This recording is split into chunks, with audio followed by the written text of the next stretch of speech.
So maybe you saw these ads on Facebook for this Ottocast Apple CarPlay for motorcycles. Well, I went ahead and ordered one and to check it out, and this is the unboxing and sort of review of what I got. It comes nicely packaged, very professional, just like a Garmin GPS.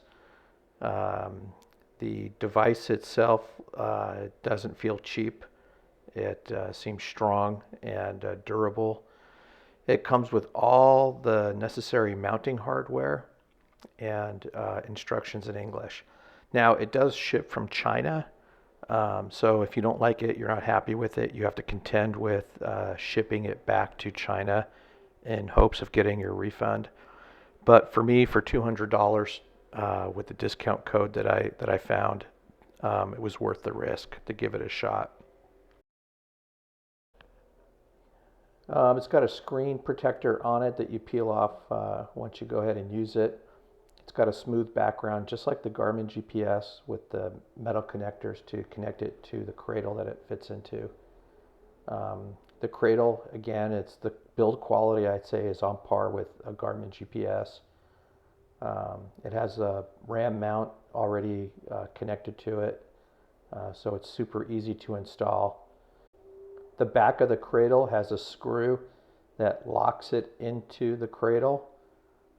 It also comes with a regular Phillips screw so that you could screw that into the device, and that would prevent somebody from simply walking up and snapping it out of the cradle and walking away with it.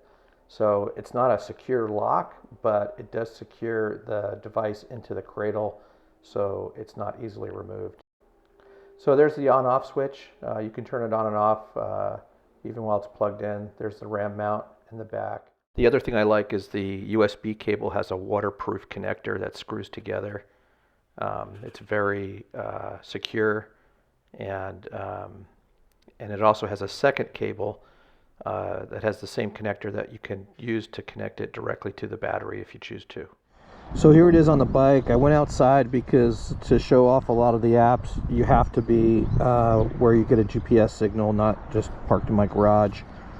But you know, this is with the home screen where I have the most commonly used apps on the left. It shows my battery life. It shows for the phone. It shows the LTE signal for the cell service. And then I have the buttons down here on the left to bring up all the other icons. But on this home screen, I can go in here to search, and I can do a voice search like Taco Bell, and then it'll bring me to the Taco Bell, and I can hit go to go. Coming back to this home screen, I can say, "Hey Siri, take me to Taco Bell," and it does the same thing, so we're good there. I can start the music. Right now it's playing Phil Collins' "Take Me Home." It's in my headset, you can't hear it. But because I am close to my house, the Apple HomeKit shows the garage door button. As I drive away from my home, you'll notice that that button will disappear, and it reappears when I come back in close proximity to my house. So it's really handy that I have the HomeKit with my garage door. I don't have to fuss through any apps or screens on my iPhone. It just comes up here on this CarPlay device automatically. Now I can bring up the CarPlay icons. I can go to phone, recents. I can make a phone call to a recent call. I have my contacts, voicemail, and the music app within the Apple CarPlay is the standard Apple Music app. So I can play off of my playlist that I have stored. Apple Maps is good, but I really prefer Google Maps. I think Google Maps are a little bit better, and the information on Google Maps is more real time. Messages. In CarPlay, your text messages are all done through voice control. So like if I want to hear a message, I can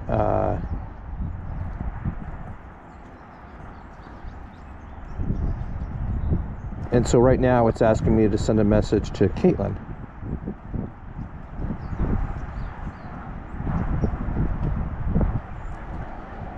And it will take what I've said and craft a message to send to her. If I do this to start a new message, it's going to ask me who I want to send it to. So it works fairly well. I've used it even on freeway speeds at like 80 miles an hour. It seems to work pretty well. Now playing with just whatever app you have going that's playing music, it'll show you that. The car home button, that is to take you to the Android home screen. So this is where you can choose between the Android Auto, Android AirPlay, or Apple CarPlay, and then settings. You can load files like music and such onto a micro SD card and put it in the side. And the emit BT button, this is where you connect your headset. So this is where my PackTalk Bold is connected. Under the normal Bluetooth settings, this is where I have I set it up to connect with my iPhone. So the iPhone is connected to this under the name CarPlay. So we'll go back to here, and we'll go back to CarPlay. Podcasts, news. You can, and then again, these things are, you can listen to these news stories in your headset. Let's scroll over. Calendar. This is pretty useful to look at things that you might have planned for the day while you're on the bike. Settings, obviously we all know what that is. For CarPlay, it lets you change the appearance and the wallpapers and things like that, and to what degree do you want messages showing up on your screen. This is a local radio station app where I can click on this, and it'll play the live stream from my local radio. So it's nice that any apps that you have that are CarPlay enabled, they're going to show up here. So I have a bunch of mapping apps, like here's Gaia GPS. Gaia GPS is a GPS app, and you can download offline maps, so you're not requiring a self-service connection.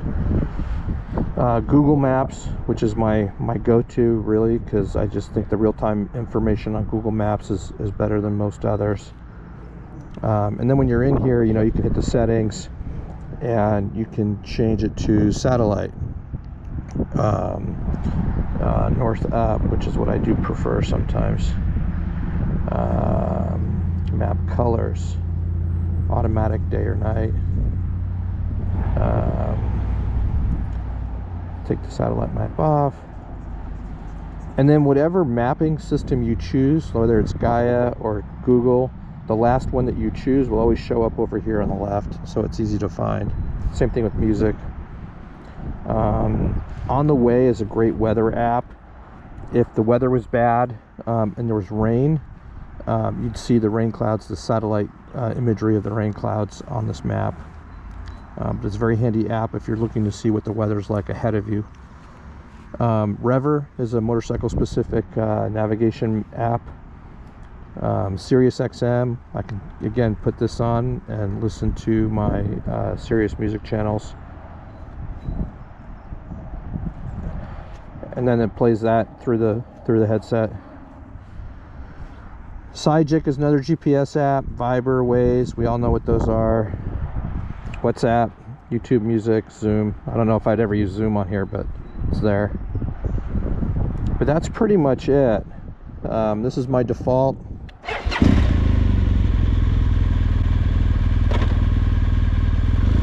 When you do start the bike, it resets the power and it reboots. but it really doesn't take very long. As you can see, the Android screen comes right up. It does a network check with whatever network you're connected to. In this case, it's connected to my phone. And then in just a moment, when the Bluetooth kicks in, it'll switch over to Apple CarPlay.